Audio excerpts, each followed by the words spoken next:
നമസ്തേ, ഞാൻ സുബീഷ്. ജനം ഡിബേറ്റിലേക്ക് എല്ലാ പ്രേക്ഷകർക്കും സ്വാഗതം. 8:10 രാജി, ഉച്ചയ്ക്ക് 12:10 AKG സെൻറ്റർ. KP അനിൽകുമാർ, ഇനി സഖാവ് അനിൽകുമാർ. DCC പ്രസിഡന്റ് പ്രഖ്യാപനത്തിന് പിറകെ സംഭവിച്ച പൊട്ടിത്തെറി കേരളത്തിൽ കോൺഗ്രസിനെ നെടുകെ പിളർത്തുകയാണ്. സതീശനും സുധാകരനും ഉമ്മൻചാണ്ടിയും ചെന്നിത്തലയും കെട്ടിപ്പിടിച്ചും ചിരിച്ചും ചാനൽ ക്യാമറകൾക്ക് മുന്നിൽ പോസ്റ്റ് ചെയ്തെങ്കിലും ഒന്നും കോംപ്ലിമെൻ്റ് ആയില്ല. മരിച്ചു കിടന്ന ബാഹുബലിയുടെ നെഞ്ചത്ത് കത്തി കയറ്റി കൊല്ലുന്ന സീനില്ലേ, അതാണിപ്പോൾ സംഭവിക്കുന്നത് എന്നായിരുന്നു രാജിവെച്ചതിന് ശേഷം തന്നെ പുറത്താക്കിയ വാർത്തയറിഞ്ഞ അനിൽകുമാറിൻ്റെ പരിഹാസം. 4ാം ക്ലാസ്സിൽ തുടങ്ങിയ രാഷ്ട്രീയ പ്രവർത്തനം, 43 വർഷത്തെ കോൺഗ്രസ് പ്രവർത്തനം, ഇതൊക്കെ അവസാനിപ്പിച്ച് KP അനിൽകുമാർ AKG സെൻറ്ററിൻ്റെ പടി കയറുമ്പോൾ ജനം ഡിബേറ്റ് ഇന്ന് പരിശോധിക്കുന്നു. സുധാകരനിസം കോൺഗ്രസിനെ നശിപ്പിക്കുമോ നന്നാക്കുമോ? Shri Sandeep G Warrier, Shri J. അജിത് കുമാർ, ശ്രീ റെജി ലൂക്കോസ് എന്നിവർ ഈ ചർച്ചയിൽ പങ്കെടുക്കുന്നു. ഞാൻ ആദ്യം അജിത് കുമാറിലേക്ക് പോവുകയാണ്. ശ്രീ അജിത് കുമാർ, ഈ എന്തും ആർക്കും വിളിച്ചു പറയാവുന്ന ഒരു സിസ്റ്റം അതായിരുന്നു കോൺഗ്രസ്സിലുണ്ടായിരുന്നു. കോൺഗ്രസ് അതിനെ പറഞ്ഞിരുന്നത് തങ്ങളുടെ പാർട്ടിയിലെ ഉദാത്തമായ ജനാധിപത്യ സ്വഭാവം എന്നൊക്കെയായിരുന്നു. എന്തായാലും അതിനെ കടിഞ്ഞാണിടാൻ സുധാകരനും സതീശനും ഒക്കെ തീരുമാനിച്ച അന്ന് തുടങ്ങി ഈ പ്രശ്നങ്ങൾ. അതിനെയാണ് ഇന്ന് താലിബാനിസം എന്നൊക്കെ KP അനിൽകുമാറും സംഘവും വിളിക്കുന്നത്. ഈ സുധാകരനിസം എവിടെ കൊണ്ടെത്തിക്കും കേരളത്തിലെ കോൺഗ്രസിനെ? പെട്ടെന്ന് ഒരു സിസ്റ്റം ബ്രേക്ക് ചെയ്ത് അച്ചടക്കം കൊണ്ടുവന്നതിൻ്റെ പ്രശ്നമാണോ, അല്ലെങ്കിൽ കേഡർ സ്വഭാവത്തിലേക്ക് മാറുന്നതിൻ്റെ പ്രശ്നങ്ങൾ മാത്രമാണോ ഇപ്പോൾ കോൺഗ്രസിൽ കണ്ടുകൊണ്ടിരിക്കുന്നത്? ശ്രീ സുബീഷ്, ഒരുപാട് കാലത്തിന് ശേഷമാണ് നമ്മൾ ഒരുമിച്ചൊരു പാനലിൽ ഇരിക്കാൻ കഴിയുന്നത്. വളരെ സന്തോഷം. അതിനിടയ്ക്ക് ഞാൻ ഒരു വലിയ വിയോജിപ്പോടുകൂടി തുടങ്ങേണ്ടി വരുന്നു എന്നുള്ളതിൽ ഖേദം. സുധാകരനിസം എന്നൊക്കെ ഇപ്പോൾ ഈ KPCC നടക്കുന്ന പൊതുസംഘടനയെ ഒരുപക്ഷെ നമുക്ക് മാധ്യമപ്രവർത്തകർക്ക് വിശേഷിപ്പിക്കാം. പക്ഷേ ഇതുപോലൊരു മുല്ലപ്പള്ളി ഇസത്തിൻ്റെ ഭാഗമായിട്ടാണ് ഈ KP അനിൽകുമാർ ഈ കഴിഞ്ഞ 2 വർഷക്കാലം KPCCയുടെ സംഘടനാ സെക്രട്ടറി ആയിട്ട്, ഓർഗനൈസിംഗ് സെക്രട്ടറി ആയിട്ട് KPCC അടക്കിവാണത്. ഒരുപക്ഷെ ശ്രീ മുല്ലപ്പള്ളി അദ്ദേഹത്തോടുള്ള എല്ലാ സ്നേഹ ബഹുമാനങ്ങളും വെച്ച് പറയുകയാണ്, അദ്ദേഹത്തിന് പറ്റിയൊരു കയ്യബദ്ധമാണ് ഈ KP അനിൽകുമാർ എന്ന് തന്നെയല്ല, ഒരുപക്ഷെ ശ്രീ മുല്ലപ്പള്ളിയെ പോലും നിശബ്ദനാക്കിക്കൊണ്ട് ഈ പറഞ്ഞ താലിബാനിസം കാണിച്ചിരുന്ന ഒരു സംഘടനാ സെക്രട്ടറിയാണ് KP അനിൽകുമാർ എന്ന് പറയുന്നതിനും നമ്മൾ ഒട്ടും മടിക്കേണ്ടതില്ല. ആ കാര്യത്തിൽ മുൻപ് പാർട്ടിയിൽ ഉണ്ടായിരുന്ന ഗ്രൂപ്പുകൾ, ഇപ്പോൾ ഇല്ലെന്നാണല്ലോ പാർട്ടി അവകാശപ്പെടുന്നത്, ഉണ്ടായിരുന്ന AI ഗ്രൂപ്പുകൾക്ക് പോലും അക്കാര്യത്തിൽ ഒരുപാട് അസംതൃപ്തികൾ ഉണ്ടായിരുന്നു, വിയോജിപ്പുകൾ ഉണ്ടായിരുന്നു. ആ കാര്യത്തിൽ അവരെല്ലാം അന്നും ഒറ്റക്കെട്ടാണ്. അപ്പോൾ ഈ KP അനിൽകുമാറിൻ്റെ ഈ സംഘടനാ സെക്രട്ടറി എന്നുള്ള ചുരുങ്ങിയ സമയത്തെ പ്രവർത്തനത്തെക്കുറിച്ച് ആർക്കും വലിയ മതിപ്പുള്ളതായിട്ട് തോന്നിയിട്ടില്ല. അങ്ങനെ ആ മനുഷ്യൻ്റെ ഒരു സാന്നിധ്യം പോലും പ്രദേശ് കോൺഗ്രസ് കമ്മിറ്റിയിൽ നമുക്ക് ഫീൽ ചെയ്തിട്ടുമില്ല. അതോടൊപ്പം തന്നെ ഇതിലെയൊക്കെ ഏറെ വിവാദമുണ്ടാക്കിയ ഈ KP അനിൽകുമാറിനെ പൊടുന്നനെ അനിൽകുമാറിനെതിരെ നടപടിയെടുക്കേണ്ട ഒരു സാഹചര്യം ഉണ്ടായതുപോലും ഇദ്ദേഹം ഇതുപോലൊരു ചാനൽ ചർച്ചയിൽ വന്ന് പങ്കെടുത്ത ചില പ്രയോഗങ്ങളാണ്. പെട്ടി തൂക്കികൾക്ക് മാത്രമേ പാർട്ടിയിൽ രക്ഷയുള്ളൂ എന്ന് പറഞ്ഞു. ഈ അനിൽകുമാർ ആരുടെ പെട്ടി തൂക്കിയിട്ടാണ് ഈ കഴിഞ്ഞ കുറേ മാസങ്ങളായിട്ട് അല്ലെങ്കിൽ 1-2 വർഷമായിട്ട് സംഘടനാ ജനറൽ സെക്രട്ടറി ആയത്? മുല്ലപ്പള്ളി രാമചന്ദ്രൻ്റെ പെട്ടി തൂക്കിയിട്ടാണോ? ആ മനുഷ്യൻ്റെ പെട്ടി തൂക്കാൻ ആരും അനുവദിക്കാത്ത ഒരു മാന്യദേഹമാണ് ശ്രീ മുല്ലപ്പള്ളി രാമചന്ദ്രൻ. അതായത് തുടക്കത്തിൽ പറഞ്ഞത് ശ്രീ മുല്ലപ്പള്ളിക്ക് പറ്റിയ എന്താ പറയുക, ഒരു റോങ് ചോയ്സ് ആയിപ്പോയി അനിൽകുമാർ. വളരെ മുതിർന്ന സംഘടനാ സെക്രട്ടറി ആയിരുന്ന ശ്രീ തമ്പാനൂർ രവിയെ പോലെ പരിണിതപ്രജ്ഞനായ നിരവധി കാലം നിയമസഭാംഗമൊക്കെ ആയിരുന്ന ശ്രീ തമ്പാനൂർ രവിയെ അങ്ങോട്ട് മാറ്റി നിർത്തിയിട്ടാണ്. ഓക്കെ, സ്വാഭാവികമായിട്ടും പുതിയ പ്രസിഡന്റ് വരുമ്പോൾ പുതിയ സെക്രട്ടറിമാർ വരും, അതിലൊന്നും യാതൊരു തെറ്റുമില്ല. അങ്ങനെയാണ് ഈ KP അനിൽകുമാറിന് ഈ ചുമതല അദ്ദേഹത്തിൽ ഭരമേൽപ്പിക്കുന്നത്. അപ്പോൾ അങ്ങനെ വന്ന KP അനിൽകുമാർ, ഞാൻ വീണ്ടും ശ്രീ രാജ്മോഹൻ ഉണ്ണിത്താൻ്റെ കൂടി കടമെടുക്കുകയാണ്. ഈ KP അനിൽകുമാറിന് പാർട്ടിയിൽ നിന്ന് ഈ ചുരുങ്ങിയ കാലത്തിനുള്ളിൽ 43 വർഷത്തെ കഥയൊക്കെ പറഞ്ഞല്ലോ, ഈ ആ കാലത്തിനുള്ളിൽ ഇദ്ദേഹത്തിന് പാർട്ടിയിൽ നിന്ന് കിട്ടാവുന്നതിൻ്റെ പരമാവധി പദവികൾ അദ്ദേഹത്തിന് കിട്ടിയിട്ടുണ്ട്. യൂത്ത് കോൺഗ്രസിൻ്റെ സംസ്ഥാന ഭാരവാഹിയായിരുന്നു. അതിനുശേഷം 2 തവണ നിയമസഭയിലേക്ക് മത്സരിക്കാൻ അവസരം കിട്ടി. 2 തവണ KPCCയുടെ ജനറൽ സെക്രട്ടറിയായി. ഇപ്പോൾ അവസാനത്തെ തവണയാണ് സംഘടനാ സെക്രട്ടറി ആകുന്നത്.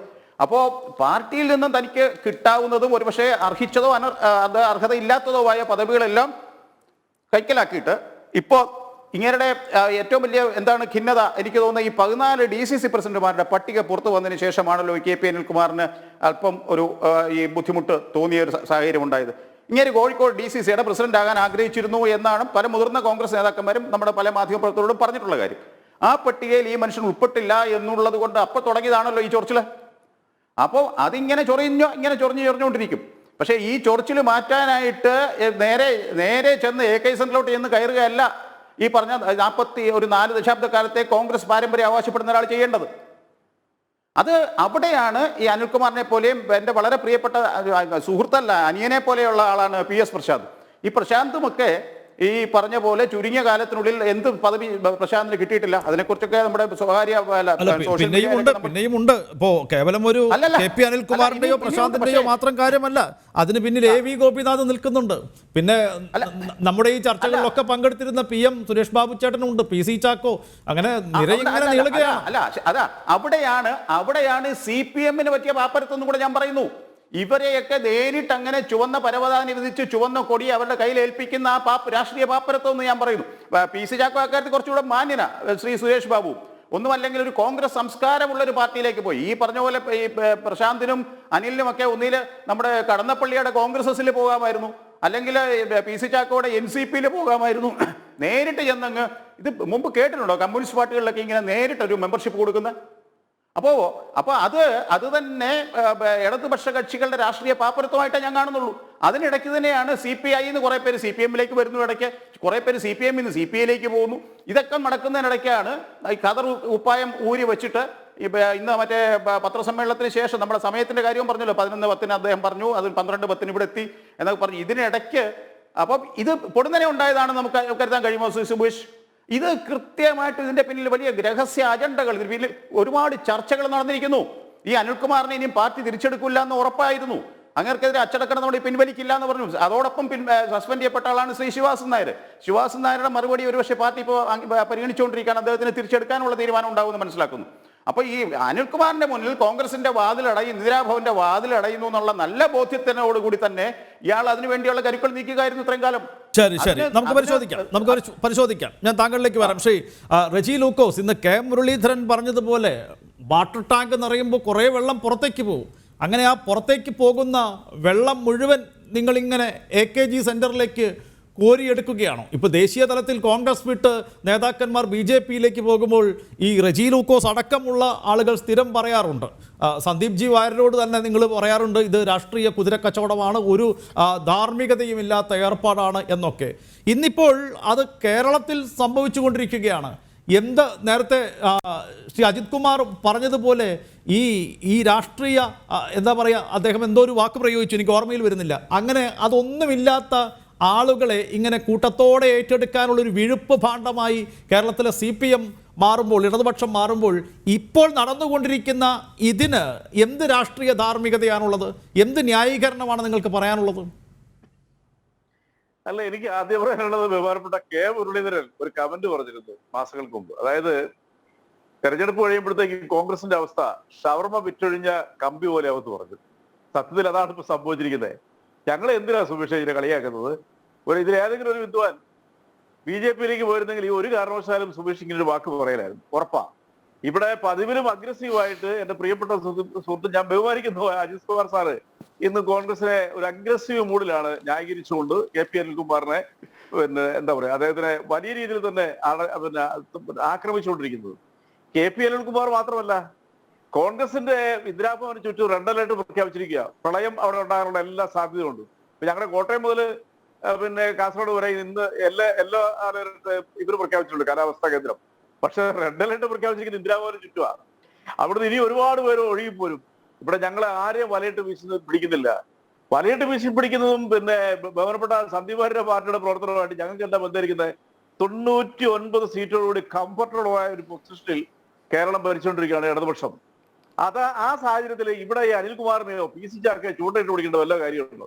അവർ പക്ഷേ കേരളത്തിന്റെ മനസ്സമാധാനത്തിന് പ്രവർത്തിക്കാൻ പറ്റുന്ന ഒരു രാഷ്ട്രീയ പ്രസ്ഥാനം കോൺഗ്രസ് CPM ആണെന്നും മതേതര കാഴ്ചപ്പാടോട് കേരളത്തിൽ ഒരു സംരക്ഷണമായിട്ട് നിൽക്കുന്ന ഈ പാർട്ടിയാണ് ഇനി കേരളത്തില് സുരക്ഷാ കവചം തീർക്കുന്നത്. അതുകൊണ്ട് ഞങ്ങൾക്ക് ഇനി പ്രവർത്തിക്കാൻ ഇടതുപക്ഷം ഉള്ളെന്നുള്ള ബോധ്യത്തോടുകൂടി അവർ വരുന്നു. അല്ല, അതേ ബോധ്യത്തോടെയാണല്ലോ ദേശീയ തലത്തിൽ ഈ കോൺഗ്രസ് വിട്ട് നേതാക്കൾ BJP-യിലേക്ക് പോകുന്നത്. അപ്പോൾ നിങ്ങൾ ഈ ബോധ്യത്തിന്റെ കാര്യമൊന്നും അല്ല തിരിച്ചു പറയാറുള്ളത്. അയ്യോ, അങ്ങനെയൊന്നും പറഞ്ഞേക്കരുത് സുബീഷ്. ഞാനിത് സരസമായിട്ടാണ് ഈ ചർച്ച തുടങ്ങിയിരിക്കുന്നത്. അങ്ങനെയൊന്നും പറയരുത്. കാരണം മലയാളികൾ മാത്രമല്ല, പിന്നെ കേരളത്തിന് വെളിയിലുള്ളവരും പോലും അത്യാവശ്യം വായനാശീലമുള്ളവരാണ് ഞാൻ മനസ്സിലാക്കുന്നത്. പ്രത്യേകിച്ച് നമ്മുടെ മലയാളികൾ കണ്ടും കേട്ടവർക്കെല്ലാം അറിയാം. അവിടെ മന്ത്രിസഭകൾ അട്ടിമറിക്കാനായിട്ട് കോടാനുകോടികൾ വിറ്റിട്ടില്ലേ, കൊടുത്തിട്ട് വിലയ്ക്ക് വാങ്ങിക്കുന്നില്ല. ഇവിടെ ഞങ്ങളാരെങ്കിലും പൈസ കൊടുത്ത് വാങ്ങിക്കുന്നതാണോ? ഞങ്ങൾക്കൊരു മന്ത്രിസഭ വല്ല ഗതികളുണ്ട് ഇവിടെ. അപ്പൊ ആ കമ്പാരിസനൊക്കെ അല്ല, അറിയില്ലല്ലോ എന്ത് കച്ചവടമാണ് ഇതിന് പിറകിൽ നടന്നുകൊണ്ടിരിക്കുന്നതെന്ന് ഞങ്ങൾക്കറിയില്ല റജി. ഒറ്റ കച്ചവടമേ ഉള്ളൂ. മതേതരത്തിന്റെ കാവൽക്കാരായ ഇടതുപക്ഷത്തേക്ക് വരാനായിട്ട് കോൺഗ്രസിൽ നിന്നും ആളുകൾ ആകർഷിക്കുന്നു. ഇപ്പൊ ഞാൻ തന്നെ എനിക്ക് തന്നെ നേരിട്ടറിയാവുന്നൊരു സംഭവമുണ്ട്. അതായത് ബഹുമാനപ്പെട്ട സന്ദീപ് ദേഷ്യപ്പെടരുത്. എന്റെ LC ആയ കാണക്കാരി ലോക്കൽ കമ്മിറ്റി ഓഫീസിന്റെ ഉദ്ഘാടന സമയത്ത് അവിടെ 12ഓളം BJP പ്രവർത്തകര്, അത് അത്യാവശ്യം നേതൃനിരയിലുള്ളവരാ ലോക്കലായിട്ട്, അവര് BJP CPM-ലേക്ക് വന്ന് CPM-നോടൊപ്പം പ്രവർത്തിക്കാൻ താല്പര്യം എന്ന് പറഞ്ഞു 2 കൈ നീട്ടി ഞങ്ങൾ അവരെ സ്വീകരിച്ചു. കാരണം എന്താ, മതേതര പക്ഷത്ത് നിൽക്കുന്ന രാഷ്ട്രീയ പ്രസ്ഥാനങ്ങളോടുള്ള ഒരു അടുപ്പം പ്രത്യേകിച്ച് ഈ കെട്ടകാലത്ത് കേരളത്തിൽ വർദ്ധിച്ചുകൊണ്ടിരിക്കുക. കേരളത്തിലെ ഇടതുപക്ഷ പ്രസ്ഥാനങ്ങളോട് ഒരു ആഭിമുഖ്യം ഈ പറയുന്ന സന്ദീപ് വാര്യരുടെ പാർട്ടിയുടെ അംഗങ്ങൾക്ക് പോലും തോന്നി തുടങ്ങി, ഇങ്ങനെ പോയി ശരിയാകത്തില്ല, നാട് കുട്ടിച്ചോറാവും, അതുകൊണ്ട് ഞങ്ങൾ ഇടതുപക്ഷത്തോടൊപ്പം പ്രവർത്തിക്കണം തോന്നുന്നപ്പോൾ ഞങ്ങൾക്ക് ഇപ്പൊ എന്ത് ചെയ്യാൻ പറ്റും അവരെ കുറിച്ച്? അത് ജനാധിപത്യത്തിലെ ഒരു പ്രത്യേകമായ ഒരു അവകാശമല്ലേ ഏതൊരു പാർട്ടിയിലും ആർക്കും ചേരാന്നുള്ളവരും. അതാണ് ഇവിടെ സംഭവിച്ചിരിക്കുന്നത്. പിന്നെ അജിത് കുമാർ സാറിന്റെ ദേഷ്യത്തിന് ഒരു കാരണമുണ്ട്. കാരണം അജിത് കുമാർ സാറിനെ സംബന്ധിച്ചോളം അദ്ദേഹം ഒരു നിഷ്പക്ഷനായ, ഒരു വളരെ നിസ്വാർത്ഥനായ ഒരു കോൺഗ്രസ് പിന്തുണക്കാരനാണ്. അദ്ദേഹത്തിന്റെ ശൈലി തന്നെ വളരെ വളരെ ജനുവനായിട്ട് ഈ പാർട്ടി നന്നായിട്ട് പോകണം എന്നുള്ള ഒരു ചിന്താധികാരൻ. എനിക്ക് അദ്ദേഹത്തിന് എത്ര വർഷങ്ങളായിട്ട് അറിയാവുന്ന കാര്യമല്ല. അപ്പൊ അദ്ദേഹത്തിന് ഇതുപോലെയുള്ള ആൾക്കാർ ഇങ്ങനെ പോകുമ്പോൾ വിഷമം ഉണ്ടാവും. എന്ത് ചെയ്യാൻ പറ്റും അജിത് സാറേ? കോൺഗ്രസിനെ സംബന്ധിച്ചോളം ഞാൻ വീണ്ടും ആവർത്തിക്കട്ടെ, അതും മുരളീധരൻ പറഞ്ഞു തന്നെയാണ് അതിനകത്ത് കൃത്യമായ കാര്യങ്ങള്. പിന്നെ അനിൽകുമാറിനെ കുറിച്ച് ഒരു കാര്യം പറഞ്ഞത് ശരിയല്ല. കാരണം അത് മുല്ലപ്പള്ളി രാമചന്ദ്രനെ പറ്റി കയ്യബദ്ധം ഒന്നും പറയരുത്. അങ്ങനെ കയ്യബദ്ധം പറ്റിയില്ലെങ്കിൽ നിങ്ങളുടെ പാർട്ടികളിൽ എത്രയോ ഉന്നത നേതാക്കന്മാരുണ്ടായിരുന്നു, അന്നെന്തുകൊണ്ട് ചൂണ്ടിക്കാണിച്ചില്ല? അന്ന് ഈ KP അനിൽകുമാറിനല്ലേ 3-3.5 വർഷത്തോളം ഈ പാർട്ടിയുടെ താക്കോല് നിങ്ങൾ കൊടുത്തത് ഇന്ദിരാഭവന്റെ. അതുപോലെ തന്നെ ബഹുമാനപ്പെട്ട സുധീരൻ KPCC പ്രസിഡന്റ് ആയിരുന്നപ്പോഴും ഇതേ അനിൽകുമാർ തിരുവനന്തപുരത്ത് KPCC ഓഫീസിലുള്ള ജനറൽ സെക്രട്ടറി ആയിട്ട് അന്നൊക്കെ നിങ്ങൾ ഇയാൾക്ക് പ്രിയങ്കരല്ലായിരുന്നോ? തന്നെയുമല്ല യൂത്ത് കോൺഗ്രസ് ഭാരവാഹി അല്ലായിരുന്നു അദ്ദേഹം. യൂത്ത് കോൺഗ്രസിന്റെ സംസ്ഥാന പ്രസിഡന്റ് ആയിരുന്നു. 48 ദിവസം നീളുന്ന ഒരു കാൽനട ജാഥ കാസർഗോഡ് ടു ട്രിവാൻഡ്രം നടത്തി. കേരളത്തിലെ ഒരു സാധാ കോൺഗ്രസ്സുകാരന് 3 മൈൽ വെയിലത്ത് നടക്കാൻ പറ്റത്തില്ല. ആ സമയത്താണ് അയാൾ നടത്തിയുണ്ട് കോൺഗ്രസിന്റെ യൂത്ത് കോൺഗ്രസിനെ അയാളുടെ ഒരു രക്ഷാകവചം പോലെ എന്താ പറയുക പടുത്തുയർത്തിയത്.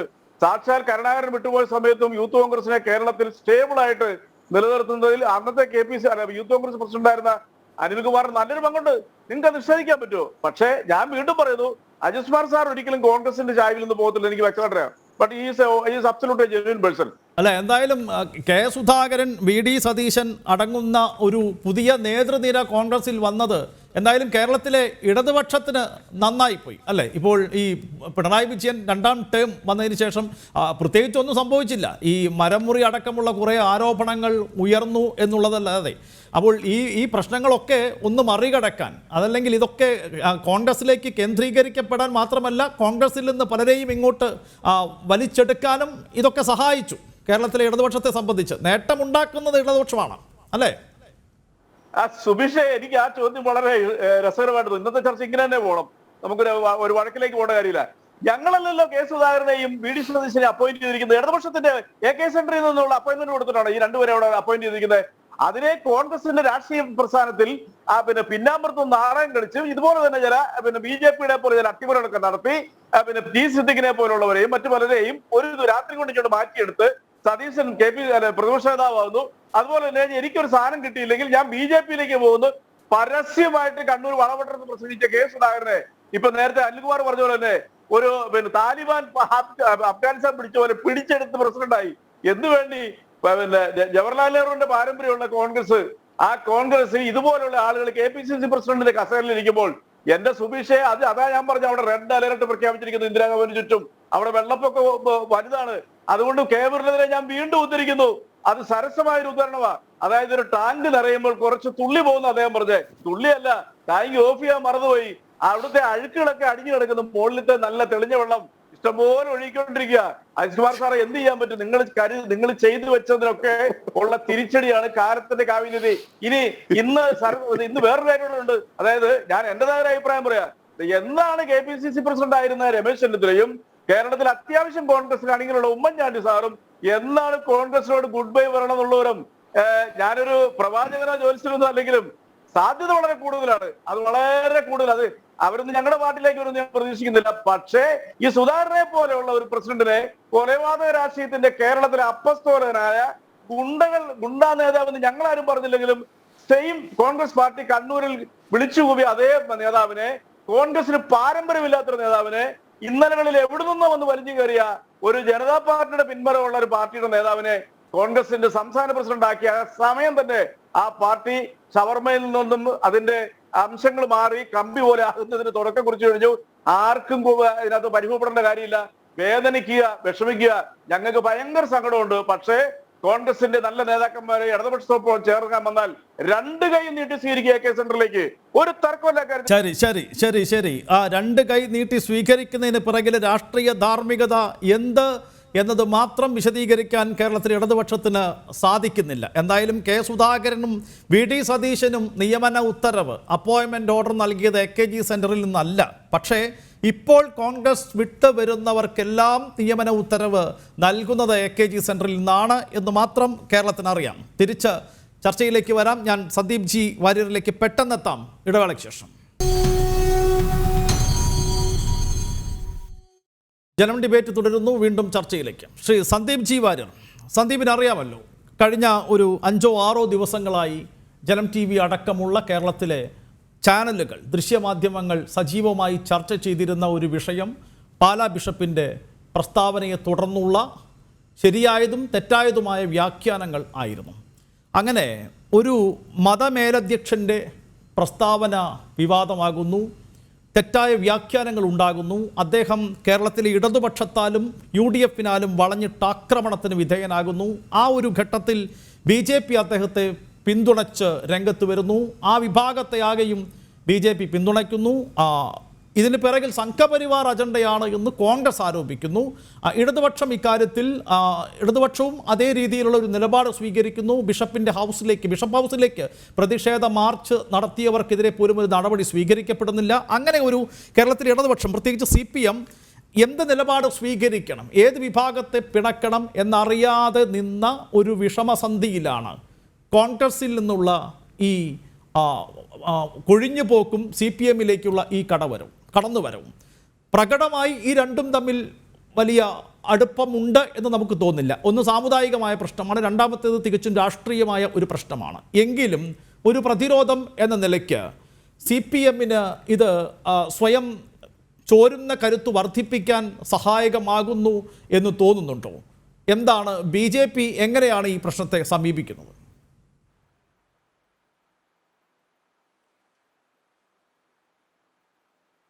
സുബീഷ്, മറ്റൊരു പാർട്ടിയിലെ ആഭ്യന്തര പ്രശ്നങ്ങളെക്കുറിച്ച് കമന്റ് ചെയ്യുന്നത് ധാർമ്മികമായി ശരിയല്ലെങ്കിൽ പോലും ഇതിൻ്റെ ഒരു ലാർജർ പിക്ചർ നമ്മൾ കാണാതിരുന്നു കൂടാ. കാരണം ഇത് കേരളത്തിൽ മാത്രം നടക്കുന്ന ഒരു ഫിനോമിനയല്ല, കേരളത്തിൽ മാത്രമുള്ള ഒരു പ്രതിഭാസമല്ല. കോൺഗ്രസിന് രാജ്യവ്യാപകമായി വലിയ തിരിച്ചടി സംഭവിച്ചുകൊണ്ടിരിക്കുകയാണ്. വിവിധ സംസ്ഥാനങ്ങളിൽ നിന്ന് ദേശീയ തലത്തിൽ നിന്നൊക്കെ അവരുടെ നേതാക്കൾ കൊഴിഞ്ഞു പോയിക്കൊണ്ടിരിക്കുകയാണ്. അത് വിവിധ പാർട്ടികളിലേക്കാകാം, പല സ്ഥലങ്ങളിലും പല പാർട്ടികളിലേക്കാവാം. ചില സ്ഥലങ്ങളിൽ അത് BJP-യിലേക്കാകാം, കേരളത്തിൽ ചില സ്ഥലത്ത് അത് CPM-ലേക്കാകാം, മറ്റു പാർട്ടികളിലേക്കൊക്കെ കോൺഗ്രസിന്റെ സമുന്നതരായ നേതാക്കൾ പലരും കൊഴിഞ്ഞു പോയിക്കൊണ്ടിരിക്കുന്ന ഒരു രാഷ്ട്രീയ കാലാവസ്ഥയാണ് രാജ്യത്തുള്ളത്. കോൺഗ്രസിൽ ഇനിയൊരു പ്രതീക്ഷ വെച്ച് കാര്യമില്ല എന്ന് കോൺഗ്രസിന്റെ സാധാരണ പ്രവർത്തകർക്ക് വരെ തോന്നിക്കഴിഞ്ഞിരിക്കുന്നു. രാഹുൽ ഗാന്ധിയുടെയും സോണിയാഗാന്ധിയുടെയും നേതൃത്വത്തിൽ ഒരു പ്രതീക്ഷയും വേണ്ട എന്ന് കോൺഗ്രസിന്റെ നേതാക്കൾക്കും പ്രവർത്തകർക്കും സമ്പൂർണ്ണമായി ബോധ്യപ്പെട്ടതിന്റെ സാഹചര്യത്തിലാണ് കോൺഗ്രസിൽ നിന്ന് വലിയ തോതിൽ കൊഴിഞ്ഞുപോക്ക് ഉണ്ടായിക്കൊണ്ടിരിക്കുന്നത്. പലയിടത്തും ഹൈക്കമാൻഡിനെ പരസ്യമായി ചോദ്യം ചെയ്യാൻ കോൺഗ്രസിന്റെ നേതാക്കൾ തയ്യാറാവുകയാണ്. ഇപ്പൊ കഴിഞ്ഞ ദിവസം പഞ്ചാബിൽ നവജോത് സിംഗ് സിദ്ധു ചെയ്ത പ്രസംഗം ഞാൻ കേട്ടു. അദ്ദേഹം പറഞ്ഞത് തനിക്ക് കിട്ടിയിട്ടില്ലെങ്കിൽ, താൻ ആവശ്യപ്പെടുന്നത് കിട്ടിയിട്ടില്ലെങ്കിൽ പ്രശ്നം ഉണ്ടാക്കുമെന്ന് പരസ്യമായി പറയുകയാണ്. അദ്ദേഹം ആരാണ്? സിദ്ധു ആരാണ്? സിദ്ധു നമുക്കറിയാം, അദ്ദേഹം പാർട്ട് ടൈം കോമഡിയനും പാർട്ട് ടൈം പൊളിറ്റീഷ്യനുമാണ്. അദ്ദേഹം കോൺഗ്രസിന്റെ PCC പ്രസിഡന്റാണ് ഇപ്പൊ പഞ്ചാബില്. അദ്ദേഹം അവിടെ അമരീന്ദർ സിംഗുമായി വലിയ പോരാട്ടത്തിലാണ്, വലിയ ചക്കളത്തിൽ പോയി നടക്കുകയാണ് പഞ്ചാബിൽ. പരസ്യമായിട്ട് ഹൈക്കമാൻഡിനെ അവിടെ സിധു വെല്ലുവിളിച്ചുകൊണ്ടിരിക്കുകയാണ്. മൈ വേ അല്ലെങ്കിൽ ഹൈവേ എന്ന നിലപാടാണ് സ്വീകരിച്ചിട്ടുള്ളത്. ഇത് പഞ്ചാബിൽ മാത്രമല്ല, ഇപ്പോൾ രാജസ്ഥാനിൽ നോക്കിക്കഴിഞ്ഞാൽ അവിടെ സച്ചിൻ പൈലറ്റ് വലിയ പ്രതിഷേധത്തിലാണ്. അവിടെ ആഭ്യന്തര പ്രശ്നമുണ്ട്, കോൺഗ്രസ് നേതൃത്വവുമായി പ്രശ്നമുണ്ട്, അവിടെ വലിയ വിഷയങ്ങൾ നടക്കുന്നു. അതേപോലെ മധ്യപ്രദേശിൽ നമുക്കറിയാം നേരത്തെ ജ്യോതിരാദിത്യ സിന്ധ്യയുമായി ബന്ധപ്പെട്ട പ്രശ്നങ്ങൾ ഉണ്ടായിരുന്നു. അവിടെ ജ്യോതിരാദിത്യ സിന്ധ്യ പാർട്ടി വിട്ടു, BJP-യിലേക്ക് വന്നു. അദ്ദേഹം ഇന്ന് കേന്ദ്രമന്ത്രിയാണ്. ഛത്തീസ്ഗഡിൽ കോൺഗ്രസ് ഭരിച്ചുകൊണ്ടിരിക്കുന്ന സ്ഥലമാണ്. അവിടെ ഗവൺമെന്റ് തന്നെ താഴേക്ക് വീഴാനുള്ള സാധ്യതയാണുള്ളത്. വലിയ തോതിൽ ആഭ്യന്തര സംഘർഷങ്ങളാൽ ഛത്തീസ്ഗഡിലെ കോൺഗ്രസും പ്രതിസന്ധിയിലാണ്. മഹാരാഷ്ട്രയിൽ മിലിന്ദ് ദേവർ അടക്കമുള്ള, അശോക് ചവാൻ അടക്കമുള്ള നിരവധി കോൺഗ്രസ് നേതാക്കൾ അവരെല്ലാവരും ഹൈക്കമാൻഡിനെതിരായി പരസ്യമായി രംഗത്ത് വന്നിട്ടുണ്ട്. ഇവിടെ കേരളത്തിൽ വന്നു കഴിഞ്ഞാൽ സുധാകരൻ പ്രസിഡന്റ് ആയതിനു ശേഷം, സതീശൻ പ്രതിപക്ഷ നേതാവായതിനു ശേഷം സംഭവിച്ചിട്ടുള്ള പുതിയ കാര്യം, പരമ്പരാഗതമായിട്ടുണ്ടായിരുന്ന കോൺഗ്രസ് നേതാക്കളെ സമ്പൂർണമായും ഒഴിവാക്കുകയും പകരം ഒരു കണ്ണൂർ ശൈലിയിലുള്ള, സുധാകരന്റെ ശൈലിയിലുള്ള രാഷ്ട്രീയം കോൺഗ്രസിൽ അടിച്ചേൽപ്പിക്കാൻ ശ്രമിക്കുകയും ചെയ്തു എന്നുള്ളതാണ് പ്രധാനപ്പെട്ട കാര്യം. ശ്രീ ഉമ്മൻചാണ്ടി, ശ്രീ രമേശ് ചെന്നിത്തല എന്നിവരോട് ആലോചിച്ചു എന്ന് സുധാകരൻ പറയുന്നു. എന്നാൽ തങ്ങളോട് വേണ്ട വിധത്തിൽ ആലോചിക്കാതെ, തങ്ങളുടെ നിർദ്ദേശങ്ങൾ പാലിക്കാതെ 14 DCC പ്രസിഡന്റുമാരെ തെരഞ്ഞെടുത്തു എന്നാണ് ചെന്നിത്തലയും അതുപോലെ തന്നെ ഉമ്മൻചാണ്ടിയും ഒക്കെ പറയുന്നത്. അങ്ങനെ അതിന്റെ വല്ലാത്ത ഒരു പ്രതിഷേധം ആ ക്യാമ്പുകളിൽ നിന്ന് ഉയരുകയാണ്. ഇന്നലെ എറണാകുളത്ത് നടന്ന ചില പരിപാടികളിൽ ഈ സുധാകരന്റെയും സതീശന്റെയും ആളുകളെ പങ്കെടുപ്പിക്കാത്ത പല പരിപാടികളും ഇപ്പൊ ഉമ്മൻചാണ്ടിയുടെ ഗ്രൂപ്പ് നടത്തി വരികയാണ്. അപ്പൊ സംസ്ഥാനത്തുടനീളം ഉമ്മൻചാണ്ടിയുടെയും രമേശ് ചെന്നിത്തലയും നേതൃത്വത്തിൽ ഈ സുധാകരനും സതീശനും എതിരായിട്ടുള്ള വലിയൊരു വിഭാഗം കോൺഗ്രസ് പ്രവർത്തകർ ഒരുമിച്ച് വരികയാണ്. കോൺഗ്രസിനുള്ളിൽ, കേരളത്തിലെ കോൺഗ്രസിനുള്ളിലും വലിയ തോതിൽ ആശയക്കുഴപ്പമുണ്ട്. അതിന് പ്രധാനപ്പെട്ട കാരണം എന്ന് പറയുന്നത് കോൺഗ്രസിന്റെ ഹൈക്കമാൻഡ് വളരെ ദുർബലമായി കഴിഞ്ഞിരിക്കുന്നു. എല്ലാ സംസ്ഥാനങ്ങളിൽ നിന്നും ഹൈക്കമാൻഡിന് നേരെ വെല്ലുവിളി നടക്കുന്നു. പക്ഷെ ഈ സമയത്ത് എന്തെങ്കിലും ഒക്കെ തരത്തിൽ അധികാരം കാണിച്ചുകൊണ്ട് അല്ലെങ്കിൽ ആ താഴെത്തലത്തിൽ ഉണ്ടാകുന്ന പ്രശ്നങ്ങളെ തീർക്കാൻ ബാധ്യതപ്പെട്ട കോൺഗ്രസിന്റെ സമന്വയ നേതൃത്വം രാഹുൽ ഗാന്ധിയും സോണിയാഗാന്ധിയും ഒരു പവറുമില്ലാത്ത, ആരും പറഞ്ഞാൽ കേൾക്കാത്ത അവസ്ഥയിലേക്ക് കോൺഗ്രസിനെ ചെന്നെത്തിച്ചിരിക്കുകയാണ്. ഇവിടെയും ഇതാണ് പ്രശ്നം. ഇവിടെ ഇപ്പോ സുധാകരനോ അതല്ലെങ്കിൽ സീനിയർ നേതാക്കളോ എല്ലാവരും തന്നെ പരസ്പരം വിഴുപ്പലക്കുന്ന ഒരു സമീപനം ഉണ്ടാവുമ്പോൾ കേരളത്തിലെ കോൺഗ്രസ് നേതൃത്വത്തെ നിയന്ത്രിക്കാനോ പ്രശ്നങ്ങൾ പരിഹരിക്കാനോ വേണ്ടത്ര കഴിവ്, പ്രാപ്തി ഉള്ള ഒരു നേതൃത്വം ഹൈക്കമാൻഡിലില്ല. അവിടെയുള്ള KC വേണുഗോപാൽ കൃത്യമായും ഇവിടെ ഒരു പക്ഷത്തിന്റെ ഭാഗം ചേർന്നുകൊണ്ട് അദ്ദേഹത്തിൻ്റെതായിട്ടുള്ള സാമ്രാജ്യം കെട്ടിപ്പടുക്കാൻ ശ്രമിക്കുന്നു. AK ആന്റണിക്ക് കേരള രാഷ്ട്രീയത്തിൽ പതിവ് പോലെ കോൺഗ്രസ് രാഷ്ട്രീയത്തിലും വലിയ സ്വാധീനം ലഭിക്കുന്നില്ല. പിന്നെ ആരാണുള്ളത്? കോൺഗ്രസിനകത്ത് ഇന്ന് ജനസ്വാധീനമുള്ള ഏത് നേതാവാണ് രാജ്യത്ത് എവിടെയെങ്കിലും ഒരു സ്ഥലത്തുള്ളത്? ആകെയുള്ളത് ഒരു അമരീന്ദർ സിംഗ് ആണ്. അദ്ദേഹമാണെങ്കിൽ രാഹുൽ ഗാന്ധി പറയുന്ന നിലപാടിനെതിരായിട്ടുള്ള നിലപാടുകൾ സ്വീകരിച്ചുകൊണ്ടിരിക്കുന്നു. നമ്മൾ നേരത്തെ കണ്ടു, ജാലിയൻ വാലാബാഗ് ഉൾപ്പെടെയുള്ള വിഷയങ്ങളിൽ കേന്ദ്ര സർക്കാരിന് അനുകൂലമായിട്ടുള്ള നിലപാടാണ് അമരീന്ദർ സിംഗ് സ്വീകരിക്കുന്നത്. കാശ്മീർ വിഷയത്തിൽ ഉൾപ്പെടെ അദ്ദേഹം ദേശസ്നേഹപരമായ നിലപാട് സ്വീകരിക്കുമ്പോൾ രാജ്യത്തിന്റെ താല്പര്യത്തിന് വിരുദ്ധമായിട്ടുള്ള നിലപാട് കോൺഗ്രസിന്റെ അഖിലേന്ത്യാ നേതൃത്വം സ്വീകരിക്കുന്നു. ഇവിടെ കോൺഗ്രസിന്റെ നേതൃത്വം അതിന്റെ താഴെ തലത്തിലുള്ള നേതാക്കളുടെ പരസ്പരമുള്ള പ്രശ്നങ്ങൾ പറഞ്ഞ് പരിഹരിക്കാൻ കഴിയാത്ത വണ്ണം ചരിത്രത്തിൽ ഒരു ഘട്ടത്തിലും ഇല്ലാത്ത വിധം ദുർബലമായി മാറിക്കഴിഞ്ഞിരിക്കുന്നു. ഇവിടെ ഇപ്പൊ കോൺഗ്രസ് മുക്ത ഭാരതം നമ്മളൊന്നും ആഗ്രഹിച്ചിട്ടില്ലെങ്കിലും അവർ സ്വയം ഉണ്ടാക്കി വെക്കുന്നതാണ്. ഞാനൊരു ജനാധിപത്യവാദി എന്നുള്ള നിലയ്ക്ക് നല്ല ജനാധിപത്യത്തിന്റെ നിലനിൽപ്പിന് നല്ല കോൺഗ്രസും നല്ല CPM-ഉം നല്ല BJP-യും ഒക്കെ വേണം എന്ന് ആഗ്രഹിക്കുന്നയാളാണ്. നല്ല പ്രതിപക്ഷവും ഈ രാജ്യത്ത് വേണം. പക്ഷേ ഇവിടെ കോൺഗ്രസിന്റെ സ്വയം നശിക്കാൻ തീരുമാനിച്ചു കഴിഞ്ഞാൽ എന്ത് ചെയ്യാൻ സാധിക്കും? അവിടെയാണ് നേരത്തെ സുബീഷ് ചോദിച്ച ചോദ്യത്തിന്റെ പ്രസക്തി എന്ന് പറയുന്നത്. എല്ലാ കാലത്തും കേരളത്തിൽ കോൺഗ്രസിന്റെ വോട്ട് ബാങ്കായി നിലനിന്നിരുന്ന ക്രൈസ്തവ സമൂഹം, പ്രത്യേകിച്ച് കത്തോലിക്ക സഭ, ആ സഭ ഉയർത്തിയ ഒരു വിഷയത്തോടെ എങ്ങനെയാണ് ഈ സുധാകരനും സതീശനും പ്രതികരിച്ചത്? ഈ സുസ സഖ്യം, ഈ പുതിയ നേതൃത്വം, അവർക്ക് വാസ്തവത്തിൽ കോൺഗ്രസ്, എനിക്ക് തോന്നുന്നു അവർ കേരളത്തിലെ കോൺഗ്രസിന്റെ ശവപ്പെട്ടിയിലെ അവസാനത്തെ ആണിയടിക്കാൻ തീരുമാനിച്ചു കഴിഞ്ഞു എന്നാണ്.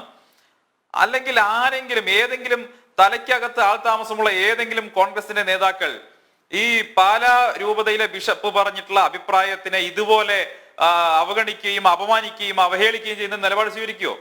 കത്തോലിക്ക സഭയെ അപ്പാടെ തള്ളി പറഞ്ഞുകൊണ്ട് സംഘടിതമായിട്ടുള്ള ജിഹാദി ഭീകരവാദികളുടെ ഭീഷണിക്ക് മുന്നിൽ മുട്ടുമടക്കിക്കൊണ്ട് അവരുടെ താല്പര്യങ്ങൾക്ക് വേണ്ടി പ്രതികരിക്കുന്ന നിലപാട് കോൺഗ്രസ് സ്വീകരിക്കുമ്പോൾ ഇവിടെ കേവലം ഒരു KP അനിൽകുമാറോ അതല്ലെങ്കിൽ മറ്റു ചില നേതാക്കളോ മാത്രം CPM-ലേക്ക് പോകുന്ന ഒരു കാഴ്ചയല്ല നമുക്ക് കാണേണ്ടി വരിക. മറിച്ച് അതിനപ്പുറത്തുള്ള കോൺഗ്രസിലെ സാധാരണക്കാരായിട്ടുള്ള, എല്ലാ കാലത്തും കോൺഗ്രസിന്റെ വോട്ട് ബാങ്കായി നിലനിന്നിട്ടുള്ള വലിയൊരു സമൂഹം ഇന്ന് കോൺഗ്രസിനോട് കേരളത്തിൽ വിരക്തി കാണിക്കാൻ തുടങ്ങിയിരിക്കുന്നു എന്നുള്ളതാണ് പ്രധാനപ്പെട്ട കാര്യം. അതാണ് നേരത്തെ സുബീഷ് ചോദിച്ച ചോദ്യം. ആ ചോദ്യത്തിന്റെ കാതൽ എന്ന് പറയുന്നത് കേരളത്തിലെ കോൺഗ്രസിലെ ചില നേതാക്കന്മാർ CPM-ലേക്ക് പോകുന്നുണ്ടാകാം. ഭാഗ്യാന്വേഷികളായിട്ടുള്ള ചില ആളുകൾ, അക്കരെ പച്ച തേടുന്ന ആളുകൾ കോൺഗ്രസ് വിട്ട് CPM-ലേക്ക് പോകുന്നുണ്ടാവാം. പക്ഷേ ഇവിടെ നേരത്തെ ശ്രീ റജി ലുക്കോസ് പറഞ്ഞു അദ്ദേഹത്തിന്റെ പഞ്ചായത്തിൽ ചില BJP-ക്കാര് CPM-ലേക്ക് ചേർന്നു എന്ന് പറഞ്ഞു. റജി, ഞങ്ങൾക്ക് അതിൽ വിരോധമൊന്നുമില്ല. കാരണം ഇതൊരു ജനാധിപത്യ രാജ്യമാണ്. ഒരു രാഷ്ട്രീയ പാർട്ടി വിട്ട് താല്പര്യമില്ലെങ്കിൽ മറ്റു രാഷ്ട്രീയ പാർട്ടിയിൽ പോയി പ്രവർത്തിക്കുക എന്നുള്ളതൊക്കെ ഈ രാജ്യത്ത് സ്വാഭാവികമാണ്. BJP വിട്ടതുകൊണ്ട് അങ്ങയുടെ നാട്ടിൽ CPM-ൽ ചേർന്ന ഒരു പ്രവർത്തകന്റെ വീട്ടിന് മുന്നിലും ഇന്നോവ തിരിക്കുന്ന സാഹചര്യം ഉണ്ടായിട്ടുണ്ടാവില്ല എന്ന് എനിക്ക് ഉറപ്പുണ്ട്. നിങ്ങളുടെ നാട്ടിൽ CPM-ൽ വന്നു ചേർന്ന ഒരു പ്രവർത്തകന്റെ ദേഹത്തും ഒരു BJP-കാരനും ആക്രമിക്കാൻ പോവുകയോ അതല്ലെങ്കിൽ അദ്ദേഹത്തെ കൊലപ്പെടുത്താൻ വേണ്ടി ശ്രമിക്കുകയോ ഒന്നും ചെയ്തിട്ടുണ്ടാവില്ല. മറിച്ച് CPM എന്ന് പറഞ്ഞാൽ ഇൻകമിങ് മാത്രമേ ഉള്ളൂ, ഔട്ട് ഗോയിങ് ഇല്ലല്ലോ. നിങ്ങളുടെ പാർട്ടിയിൽ നിന്ന് വിട്ടുപോയി കഴിഞ്ഞാൽ അവന്റെ അവസ്ഥ എന്താകും? TP ചന്ദ്രശേഖരന്റെ അവസ്ഥയാവില്ലേ? പിന്നെ വീട്ടിലേക്ക് അരിയും ഭക്ഷണ സാധനം വാങ്ങി കുട്ടികൾക്ക് വേണ്ടി പോകാൻ നമ്മുടെ സാധാരണക്കാർക്ക് കഴിയുമോ? CPM വിട്ടു കഴിഞ്ഞാൽ അവന്റെ ജീവൻ തന്നെ അപകടത്താവില്ല. ആ സാഹചര്യമല്ലേ ഉള്ളത്. പക്ഷെ ഇവിടെ ഒരു ജനാധിപത്യ സമൂഹത്തിൽ സ്വാഭാവികമായും രാഷ്ട്രീയ പാർട്ടികളിൽ ആളുകൾ വരും പോകും, അതൊക്കെ സ്വാഭാവികം മാത്രമാണ്. പക്ഷെ കോൺഗ്രസിന്റെ കാര്യത്തിൽ സംഭവിച്ചുകൊണ്ടിരിക്കുന്നത് കോൺഗ്രസിന്റെ അഖിലേന്ത്യാ നേതൃത്വത്തിലുള്ള വിശ്വാസം പരിപൂർണമായി താഴെ തട്ടുള്ള പ്രവർത്തകർക്കകം നഷ്ടപ്പെട്ടിരിക്കുന്നു. കോൺഗ്രസ് രാജ്യത്തെമ്പാടും അപ്രസക്തമായി മാറിക്കഴിഞ്ഞിരിക്കുന്നു. ഒരു കാലത്തും കോൺഗ്രസ് തിരിച്ചു വരില്ല എന്ന ഉറച്ച ബോധ്യം സാധാരണക്കാർക്കുണ്ടായിരിക്കുന്നു. ഇവിടെ എനിക്ക് അന്തരിച്ചിട്ടുള്ള ഡോക്ടർ സുകുമാർ അഴീക്കോട് പറഞ്ഞ ഒരു കാര്യം ഓർമ്മ വരികയാണ്. അദ്ദേഹം പലപ്പോഴും പ്രസംഗത്തിൽ പറഞ്ഞിരുന്നു, ഗാന്ധിയനായിട്ടുള്ള അദ്ദേഹത്തിന് കോൺഗ്രസ്സുകാരനായി മരിക്കണമെന്നാണ് ആഗ്രഹം. പക്ഷേ അദ്ദേഹം മരിക്കുന്നതിന് മുമ്പ് തന്നെ കോൺഗ്രസ് മരിച്ചുപോയി എന്ന് സുകുമാർ അഴീക്കോട് പറഞ്ഞത് ഞാൻ ഓർക്കുകയാണ്. ആ അവസ്ഥയാണ് ഇന്നും കോൺഗ്രസിനുള്ളത്. കോൺഗ്രസ് അപ്രസക്തമായി മാറിക്കഴിഞ്ഞിരിക്കുന്നു. ഇന്നത്തെ രാഷ്ട്രീയ സാഹചര്യത്തിനോട് യോജിക്കുന്ന നയമോ നേതൃത്വമോ നയപരിപാടികളോ ഇല്ലാത്ത ഒരു ആൾക്കൂട്ടം മാത്രമായി കോൺഗ്രസ് അവശേഷിക്കുകയാണ്. ആ ആൾക്കൂട്ടത്തിലെ അവസാനത്തെ ആളുകളും കിട്ടിയ ബസ് പിടിച്ച് സ്ഥലം വിടുകയാണ്. ഒരു മുങ്ങുന്ന കപ്പലായി മാറിക്കഴിഞ്ഞിരിക്കുന്നു. ഇനി കോൺഗ്രസിൽ ഒരു പ്രതീക്ഷയും വേണ്ട. ശ്രീ അജിത് കുമാർ, ഇവിടെ ഈ പ്രശ്നപരിഹാര ക്രിയകൾ ആരംഭിക്കേണ്ടത് ഡൽഹിയിൽ നിന്ന് തന്നെയല്ലേ? ഇവിടെ ഈ ഷവർമ്മയുടെ കമ്പി മാത്രമായി മാറും കോൺഗ്രസ് എന്ന് കെ മുരളീധരൻ കേരളത്തിലെ കോൺഗ്രസിനെ ഉദ്ദേശിച്ച് പറഞ്ഞെങ്കിലും ദേശീയ തലത്തിൽ ചർച്ച ചെയ്യേണ്ട വിഷയമാണ് ഇതെന്ന് തോന്നുന്നു. നേരത്തെ സന്ദീപ് പറഞ്ഞതുപോലെ ഈ വളരെ നിർണായകമായ ചില വിഷയങ്ങളിൽ കോൺഗ്രസ് പാർട്ടി സ്വീകരിക്കുന്ന നിലപാടുകൾ അല്ലെങ്കിൽ അങ്ങനെ ഒരു കൃത്യമായ നിലപാട് സ്വീകരിക്കാനെടുക്കുന്ന കാലതാമസം അതിപ്പോഴും മാറുന്നില്ല. ഇപ്പോൾ നേതൃനിര മാറി, സഖ്യമൊക്കെ വന്നു, ഇതൊക്കെ ശരിയാണ്. പക്ഷേ ഇത്തരം വൈതരണികൾ തരണം ചെയ്യാൻ ഇപ്പോഴും കേരളത്തിലെ കോൺഗ്രസ് പാർട്ടിക്ക് കഴിയുന്നില്ല. ഇപ്പം നമ്മൾ ഈ ചർച്ച ആരംഭിക്കുന്നതിന് തൊട്ട് മുൻപ് വന്ന ഒരു ബ്രേക്കിംഗ്, തൃശൂർ DCC പാലാ ബിഷപ്പിനെ പിന്തുണച്ചുകൊണ്ട് പ്രസ്താവന പുറപ്പെടുവിച്ചു എന്നതാണ്. KPCCയുടെ നിലപാടിന് വിരുദ്ധമായ നിലപാട് തൃശൂർ DCC സ്വീകരിച്ചിരിക്കുന്നു. പാലാ ബിഷപ്പിൻ്റെ പ്രസ്താവന സതുദ്ദേശ്യപരമാണ്, അതിന് പക്ഷെ തെറ്റായ വ്യാഖ്യാനങ്ങൾ നൽകുകയാണ് ഉണ്ടായത്. അല്ല, ഞാൻ പറയാം അപ്പോൾ ഉടൻ തന്നെ ഞാൻ പറയാം. അപ്പോൾ DCC പ്രസിഡന്റ് ജോസ് വള്ളൂർ പറയുന്നു അത് താൻ അറിഞ്ഞിട്ടില്ല എന്ന്. ജേക്കബ് വിഭാഗം നേതാവ് തയ്യാറാക്കിയ ഒരു വാർത്താക്കുറിപ്പാണത്. താൻ അറിഞ്ഞിട്ടില്ല എന്ന് DCC പ്രസിഡന്റ് ജോസ് വള്ളൂർ മിനിറ്റുകൾക്കകം തന്നെ പറയുന്നു. അപ്പോൾ എന്താണ് കോൺഗ്രസിൽ സംഭവിച്ചുകൊണ്ടിരിക്കുന്നത്? ഇപ്പോഴും ഇതൊന്നും മാറിയിട്ടില്ല. തീർച്ചയായും ഞാൻ ശ്രീ സന്ദീപ് പറഞ്ഞ പല കാര്യങ്ങളോടും നമുക്ക് മനസ്സുകൊണ്ട് ചേർന്ന് നിൽക്കേണ്ട സാഹചര്യമുണ്ട്. പക്ഷേ ഇപ്പോൾ അഖിലേന്ത്യാ തലത്തിൽ കോൺഗ്രസ് തന്നെ ദുർബലമാണെന്നുള്ളതൊരു യാഥാർത്ഥ്യമാണ്. ഹൈക്കമാൻഡ് എന്ന് പറയുന്നത് പഴയ പോലുള്ള ഒരു മൈറ്റി ഒരു പവർഫുൾ ആയിട്ടുള്ള ഒരു ബോഡി അല്ലെങ്കിൽ ഒരു ഇൻഡിവിജ്വൽ അല്ല എന്ന് തന്നെയല്ല, കോൺഗ്രസ് അഖിലേന്ത്യാ തലത്തിൽ ഒരു നേതൃ ശോഷണത്തിൻ്റെ അവസ്ഥയിൽ കൂടിയാണ് എന്ന് പറയേണ്ടി വരുന്നു. പല കാര്യങ്ങളിലും റിയാക്ട് ചെയ്യാൻ വൈകുന്നു. പല കാര്യങ്ങളും വേണ്ട രീതിയിലുള്ള ഒരു കോൺഗ്രസിൻ്റെ നമ്മൾ കോൺഗ്രസിൽ നിന്ന് പ്രതീക്ഷിക്കുന്ന രീതിയിലുള്ള കാഴ്ചപ്പാടിൽ നിന്നുള്ള പ്രതികരണങ്ങൾ ഉണ്ടാകുന്നില്ല. അതോടൊപ്പം ഇതുപോലെ അസംതൃപ്തരായിട്ടുള്ള വിഭാഗങ്ങൾ അവരെ ചേർത്ത് നിർത്താൻ പലപ്പോഴും കഴിയുന്നില്ല. ഏറ്റവും നല്ല ഉദാഹരണം ശ്രീ സുബീഷ് ചൂണ്ടിക്കാണിച്ച പോലെ, അല്ല ശ്രീ സന്ധ്യ തന്നെ പറഞ്ഞ പോലെ, സിന്ധ്യയുടെ കാര്യം, മാധവറാവ് സിന്ധ്യയുടെ മകൻ ജ്യോതിരാദിത്യ സിന്ധ്യയും ഈ രാജേഷ് പൈലറ്റിൻ്റെ മകനും രാജീവ് ഗാന്ധിയുടെ മകനും അവരെല്ലാം ബോയ്ഹുഡ് ഫ്രണ്ട്സ് എന്ന് പറയാവുന്ന രീതിയിലുള്ള ചംസാണ്. അങ്ങനെയുള്ളവരെ പോലും ചേർത്ത് നിർത്താൻ അല്ലെങ്കിൽ കൂടെ ഒരു പണ്ട് ശ്രീ രാജീവ് ഗാന്ധിയുടെ കാലത്ത് നമ്മൾ കണ്ടു, അദ്ദേഹത്തിൻ്റെ ഡൂൺ സ്കൂൾ ക്ലാസ്മേറ്റ്സ് അരുൺ സിംഗ്, അരുൺ നെഹ്റു എന്നൊക്കെ ഉള്ളവരെ അദ്ദേഹം ചേർത്ത് നിർത്തിയതിൻ്റെ ദുരന്തം അദ്ദേഹം അനുഭവിച്ചു, അത് വേറെ കാര്യം. പക്ഷേ ആ ഒരു ടാക്ട്ഫുള്ളായിട്ടുള്ള ഒരു നിലപാട് ഈ രാഹുലിൻ്റെ ഭാഗത്തുനിന്ന് ഉണ്ടാകുന്നതിനുള്ള ഒരു യാഥാർത്ഥ്യം. ഇപ്പോൾ ഈ G23 എന്ന് പറയുന്ന മുതിർന്ന നേതാക്കളുടെ 23 പേരുടെ ആ കൂട്ടായ്മ, അവർ നിർദ്ദേശിക്കുന്ന അവരൊക്കെ എത്രയോ വർഷത്തെ പാരമ്പര്യങ്ങൾ വിവിധ സംസ്ഥാനങ്ങളിൽ നിന്നുള്ളവർ, നമ്മുടെ കേരളത്തിൽ നിന്നുള്ളവർ പോലും അതിനകത്തുണ്ടെന്ന് നമുക്കറിയാമല്ലോ. അപ്പോൾ അവരുടെയൊക്കെ ഉപദേശ നിർദ്ദേശങ്ങൾ കേൾക്കണം, സ്വീകരിക്കുകയോ നിരാകരിക്കുകയോ ചെയ്യാം. പക്ഷെ അതിന് പോലുമുള്ള സൗമനസ്യം കാണിക്കാതെ, അല്ലെങ്കിൽ അങ്ങനെ ഒരു വിട്ടുവീഴ്ച മനോഭാവം ചെയ്ത്, അല്ലെങ്കിൽ ഒരു ഒരു ഒരു ഒരു ഒരു സഹിഷ്ണുത പ്രകടമാക്കാതെ പ്രത്യേകിച്ച് ഒരു ദിശാബോധമില്ലാത്ത രീതിയിലുള്ള പോക്ക് തന്നെയാണ് ദേശീയ തലത്തിൽ നിന്നുള്ളത്. വളരെ നഗ്നമായ യാഥാർത്ഥ്യം ദുഃഖിപ്പിക്കുന്ന ഒരു സത്യം. പക്ഷേ ഈ KP അനിൽകുമാറിനെയും പ്രശാന്തിനെയൊക്കെ ഡീൽ ചെയ്യാനായിട്ട് ഹൈക്കമാൻഡ് ഇങ്ങോട്ട് വരേണ്ട കാര്യമൊന്നും ഉണ്ടെന്ന് തോന്നുന്നില്ല.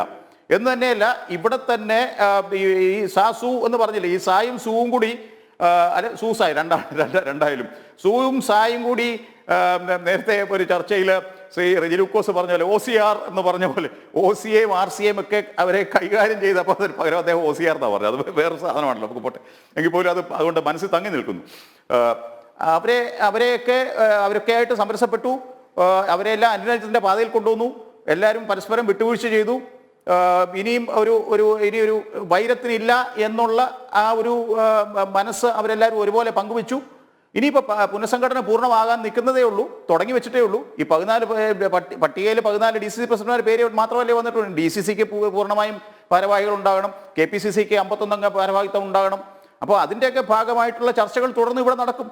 അല്ല, അസംതൃപ്തർ ഇനിയും ഉണ്ട് അജിത് കുമാർ. ഒടുവിൽ നേരത്തെ റജിയും പറഞ്ഞതുപോലെ ഈ ഷവർമയുടെ കമ്പി മാത്രമാകുമോ? അല്ല, ഈ അസംതൃപ്തി എല്ലായിടത്തും ഉണ്ടാവില്ലേ? ഇപ്പൊ പിന്നെ ഈ നേരത്തെ ശ്രീ റജി ലൂക്കോസ് പറഞ്ഞ പോലെ വൽപ്പിച്ച ഭൂരിപക്ഷത്തോടെ ഇപ്പൊ LDF വീണ്ടും അധികാരത്തിൽ വന്നു. അതിൽ മന്ത്രിസ്ഥാനം കിട്ടാത്ത എത്രയോ പേര് അസംതൃപ്തരല്ലേ CPM-നകത്ത്? അതിനു മുമ്പ് 2 ടൈം നിബന്ധന വെച്ചപ്പോൾ ടിക്കറ്റ് കിട്ടാതെ അസംതൃപ്തരായ എത്രയോ പേരുണ്ട്. ആലപ്പുഴ ജില്ലയിൽ തന്നെ എത്ര പേരുണ്ട് നമുക്കറിയാമല്ലോ. പക്ഷെ CPM-ൽ കാര്യം എന്ത് പറഞ്ഞു കഴിഞ്ഞാലും പിണറായി വടിയെടുത്താൽ പിന്നെ എല്ലാവരും അവിടെ ഇരിക്കും. അതാണോ ഒരു ജനാധിപത്യ സംവിധാനമുള്ള ഒരു പാർട്ടിയിൽ ആവശ്യം? എന്ന് തന്നെയല്ല, നേരത്തെ പറഞ്ഞതുപോലെ ഈ കോൺഗ്രസ് എന്ന് പറയുന്നത് ഒരു ലിബറൽ ഡെമോക്രസിയുള്ള പാർട്ടിയാണല്ലോ. ഒരു മിതമായ തരത്തിലുള്ള ജനാധിപത്യ പ്രക്രിയയും അഭിപ്രായ സ്വാതന്ത്ര്യമൊക്കെ ഉള്ള പാർട്ടിയാണ്. സ്വാഭാവികമായിട്ടും അവിടെ വിഭിന്ന ധ്രുവങ്ങളിൽ നിൽക്കുന്നവരുണ്ടാവും, വ്യത്യസ്ത അഭിപ്രായ കോണുകളിൽ നിന്ന് സംസാരിക്കുന്നവരുണ്ടാവും. പക്ഷെ അവരെല്ലാം ഉൾക്കൊള്ളിച്ചുകൊണ്ട് ഒരു ഏകശില ഇതുപോലെ മുന്നോട്ട് കൊണ്ടുപോകാനായിട്ടാണ് ഇപ്പോൾ കേരളത്തിലെ പുതിയ നേതൃത്വത്തിനെ നേതൃത്വത്തിനെ കൊണ്ട് ഉദ്ദേശിക്കുന്നത് ഹൈക്കമാൻഡ്. അതുകൊണ്ട് തന്നെയാണല്ലോ ഇപ്പോൾ കേരളത്തിന്റെ ചാർജുള്ള ജനറൽ സെക്രട്ടറി താരിഖ് അൻവർ ഇങ്ങോട്ട് വരാൻ ടിക്കറ്റ് എടുത്തതാണ്. അങ്ങനെ ടിക്കറ്റ് ലാസ്റ്റ് മിനിറ്റ് ക്യാൻസൽ ചെയ്തത്. ഇവിടെ തന്നെ തീർക്കാവുന്ന പ്രശ്നമേ ഉള്ളൂ. അപ്പോൾ അതിലിപ്പോൾ ഒരു അനിൽകുമാർ പോയി, അല്ലെങ്കിൽ അനിൽകുമാറിന് ഒരു പക്ഷേ നേരത്തെ പറഞ്ഞതുപോലെ ഏതെങ്കിലും ഒരു ചെയർമാൻ സ്ഥാനം, പഴയ നമ്മുടെ വളരെ പ്രിയപ്പെട്ട സുഹൃത്ത് റെജിയുടെയും എൻ്റെയൊക്കെ വളരെ പ്രിയപ്പെട്ട സുഹൃത്താണ് ശ്രീ ചെറിയാച്ചൻ, നമ്മുടെ ചെറിയാൻ ഫിലിപ്പ്. അപ്പം ഈ ചെറിയാൻ ഫിലിപ്പിനെ ഒക്കെ CPM അക്കോമഡേറ്റ് ചെയ്ത് നമുക്കറിയാം. അതുപോലെ എന്തെങ്കിലും അക്കോമഡേഷൻ ഈ അനിൽകുമാറിനും കിട്ടുമായിരിക്കും. പിന്നെ പ്രശാന്തിന് നേരത്തെ തന്നെ യുവജന കമ്മീഷനൊക്കെ കോൺഗ്രസ് തന്നെ കൊടുത്തിരുന്നതുകൊണ്ട് ഇനിയും പ്രശാന്തിൻ്റെ സ്ഥിതി എന്താണെന്ന് അറിഞ്ഞൂടാ. പക്ഷേ ഈ അനിൽകുമാറൊക്കെ ഇങ്ങനെ ഒരു നിലപാട് എടുക്കുമ്പോൾ എടുക്കുന്ന അവരവരുടെ അഭിപ്രായ സ്വാതന്ത്ര്യം, പിന്നെ പുറത്തിറങ്ങി വന്ന് മറ്റേ ഗീർമാണം അടിക്കരുത്, ഹിമാലയത്തിന്റെ മുകളിൽ നിന്ന് മറ്റേ ഗിരിപ്രഭാഷണം നടത്തരുത്. ഇയാൾ പറഞ്ഞ പല വാചകങ്ങളും ദയവ് ചെയ്ത് എന്നെ അനുവദിക്കുക. കോൺഗ്രസിൽ ഏകാധിപത്യം, K. സുധാകരൻ സംഘപരിവാർ മനോഭാവത്തോടെ പ്രവർത്തിക്കുന്നു, പാർട്ടി പിടിച്ചെടുത്തത് താലിബാൻ മോഡലിൽ, ചാവേറാകാൻ ഞാൻ ഇനിയില്ല. ഇങ്ങനെ എന്ത് ചാവേറാണ് കോൺഗ്രസ്? എന്ത് ചാവേറായിട്ടുണ്ട് ഇയാൾ? എവിടെ ചാവേറായി എന്നാ പറഞ്ഞ്? നേരത്തെ പറഞ്ഞ യൂത്ത് കോൺഗ്രസിന്റെ സംസ്ഥാന പ്രസിഡന്റ് സ്ഥാനം ഉൾപ്പെടെ എത്ര പദവികൾ ഈ മനുഷ്യന് കിട്ടി? തെരഞ്ഞെടുപ്പിൽ മത്സരിക്കാൻ എത്ര അവസരങ്ങൾ പാർട്ടി ഇങ്ങർക്ക് കൊടുത്തു? അങ്ങനെ ജയിക്കാതെ പോയത് അത് അയാളുടെ ജനസമ്മതിയുടെ അളവ് പോലെ.